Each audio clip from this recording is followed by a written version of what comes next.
জিম্বাবুয়ের মাত্র ৩৬ রানে ৬ উইকেট পড়ে যাওয়ার পরেও মাসাকাদ্জা এবং মাডান্ডে এই দুজনের কৃতিত্বে মূলত অষ্টম উইকেট জুটিতে রেকর্ড সংখ্যক রান করে ১২৪ রান পর্যন্ত তারা যেতে পেরেছে। শেষ বলে রান আউট হয়েছে। শেষ বলে রান আউট হওয়ার আগে সাইফুদ্দিন উইকেট পেয়েছিলেন, ক্যাচ আউট হলো, কিন্তু সাইফুদ্দিনের দুর্ভাগ্য যে সেই বলটি নো ডাকলেন আম্পায়ার অনেকক্ষণ পরে খেলোয়াড়দের থামিয়ে রেখে। নো ডাকার পর থার্ড আম্পায়ারের সিগন্যালে নো হলো এবং নো হওয়ার পরে যখন সাইফুদ্দিনের উইকেটটা হলো না, চতুর্থ উইকেট হলো না সাইফুদ্দিনের, আজকে ৪ উইকেট হতে পারত, শেষ পর্যন্ত সেই বলেই, পরিবর্তিত বলেই রান আউট হয়ে গেলেন এবং খেলাটা শেষ হয়ে গেল। ১২৪ রান করেছে তারা, অল আউট হয়েছে ২০ ওভারে, যেখানে ৩৬ রানে ৬ উইকেট পড়েছিল। আমি যদি তাদের উইকেট পতনের হিসাব করি, জিম্বাবুয়ের আজকে আগুন ঝরা বল করেছেন সাইফুদ্দিন, তাসকিন, শেখ মাহাদিরা। উইকেট পড়েছে, প্রথম উইকেট পড়েছে ৮ রানে, দ্বিতীয় উইকেট ৩৬ রানে, তৃতীয় উইকেট ৩৬ রানে, চতুর্থ উইকেট ৩৬ রানে, ৩৮ রানে ৬ উইকেট পড়েছে, আমি ভুল বলেছি। ৩৮ রানে ৫ উইকেট, ৩৮ রানে ৬ উইকেট, ৪১ রানে ৭ উইকেট। ৪১ রানে ৭ উইকেট পড়ে যাওয়ার পরে এই অষ্টম উইকেটের জুটি, যেটা ১১৬ পর্যন্ত তারা করেছে। ১১৬ রানে গিয়ে অষ্টম উইকেট পড়েছে। উইকেটের দিকে যদি তাকাই তাহলে শরীফুল ইসলাম সব থেকে খারাপ বোলিং করেছেন আজকে, দলের সব থেকে ভালো বোলার, সব থেকে খারাপ বোলিং করেছেন। ৪ ওভার বল করে ৩৭ রান দিয়েছেন, তিনি কোনো উইকেট পাননি। শেখ মাহাদি ৪ ওভারে ১৬ রান দিয়ে ২ উইকেট, তাসকিন আহমেদ ৪ ওভারে ১৪ রান দিয়ে ৩ উইকেট, সাইফুদ্দিন ৪ ওভারে ১৫ রান দিয়ে ৩ উইকেট। তাসকিন এবং সাইফুদ্দিন, শেখ মাহাদি যদি প্রথম উইকেটের কথা বলি তাহলে শেখ মাহাদি শুরু করেছিলেন 0 রানে আউট করার মাধ্যমে কেভিন এরভিনকে। আজকে বোলিংয়ে সাইফুদ্দিনের প্রত্যাবর্তনের দিনেই যে আগুন ঝরা বোলিং তাকে করতে দেখলাম, সেটা কিন্তু অসাধারণ।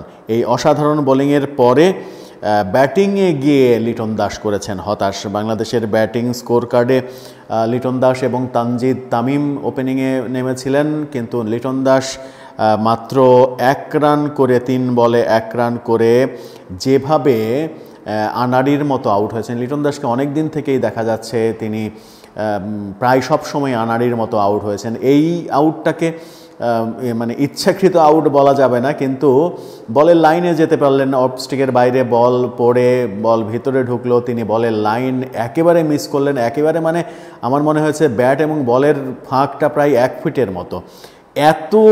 এত দীর্ঘ লাইন মিস করা লিটন দাসের মতো একজন ব্যাটসম্যানের, বিশ্বমানের ব্যাটসম্যানের, এটা কিন্তু তার ফর্মের খরা একেবারে নিশ্চিত করে। আমার মনে হয়েছে যে লিটন দাসকে মনে হয় একটা বড় সময় ব্রেক দেয়ারই এবার সময় এসেছে। লিটন দাস এবং তানজিদ তামিম ওপেনিংয়ে নামার পরে লিটন দাস যখন ১ রানে আউট হয়ে গেলেন, অধিনায়ক শান্ত তার উচিত ছিল খেলাটা শেষ করে আসার, কিন্তু শান্তও পারলেন না।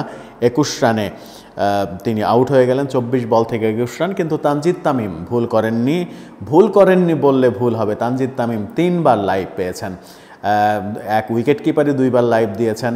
৩ বার লাইভ পেয়ে ৬৭ রান করেছেন ৪৭ বলে। এই ইনিংসটাকে কোনোভাবেই বিশুদ্ধ ইনিংস বলা যাবে না, কিন্তু বিশুদ্ধ একটা ইনিংস খেলেছেন তাওহিদ হৃদয়, যার উপরে বাংলাদেশের ব্যাটিংয়ের সব থেকে বড় ভরসা। ৩৩ রান করেছেন ১৮ বল থেকে, এবং টি-20 খেলা কাকে বলে মনে হয়েছে যে তাওহিদ হৃদয় দেখিয়ে দিয়েছেন। নিট অ্যান্ড ক্লিন ব্যাটিং যাকে বলে সেটা করেছেন। কিন্তু তানজিদ তামিম আজকে তার টি-20তে ডেবু হয়েছে।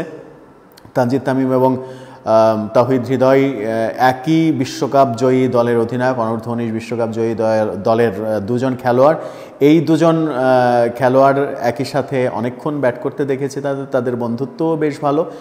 তারা দুজন শেষ পর্যন্ত খেলা শেষ করেছেন ১৫.২ ওভারে, অর্থাৎ ৪ ওভার ৪ বল হাতে রেখে ২৮ বল হাতে রেখে বাংলাদেশ জিতলো। বাংলাদেশ যখন জিম্বাবুয়ের সঙ্গে জিতলো তখন একটা কথা না বললেই নয়, ৩৮ রানে ৬ উইকেট, ৪১ রানে ৭ উইকেট পড়ার পরেও জিম্বাবুয়েকে ১২৪ রান পর্যন্ত করতে দেয়া, এটা বাংলাদেশের জন্য একটা শুধু নেগেটিভ পয়েন্ট।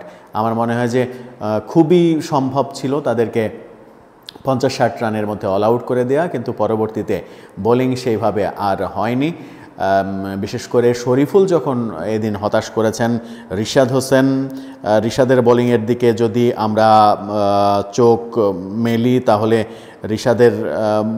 রিশাদ বল করেছেন 4 ওভারে রিশাদও দিয়েছেন 37 রান, রিশাদও হতাশ করেছেন। রিশাদ এবং শরীফুল যে দুজনকে মূল একাদশে ফাইনালি বিশ্বকাপের একাদশে নিশ্চিত ভাবা হচ্ছে, সেই দুজনই ভালো বল করতে পারেননি অপেক্ষাকৃত দুর্বল জিম্বাবুয়ের সঙ্গে। কিন্তু সবথেকে ভালো খবর হচ্ছে সাইফুদ্দিনের দুর্দান্ত ফর্ম নিয়ে প্রত্যাবর্তন করা। এই সাইফুদ্দিনকেই আসলে বিশ্বকাপে খুব প্রয়োজন। এই সাইফুদ্দিন বোলিংয়ে যেটা দেখালেন, ব্যাটিংয়েও তিনি বেশ ভালো করেছেন বিপিএলে। ফর্মের তুঙ্গে থাকা সাইফুদ্দিনকে যদি আমরা বিশ্বকাপ দলে পাই তাহলে দারুণ কিছু হবে। তানজিদ তামিমও একটা ইঙ্গিত দিয়েছেন যে বিশ্বকাপ দলে তাকে যে ভাবার পক্ষে নির্বাচকদের যে পজিটিভ সিগন্যাল, সেই সিগন্যালের প্রতি উত্তর তাকে দিতে হবে। অভিনন্দন বাংলাদেশ প্রথম ম্যাচ জয়ের জন্য এবং 8 উইকেটের বড় ব্যবধানে জয়ের জন্য।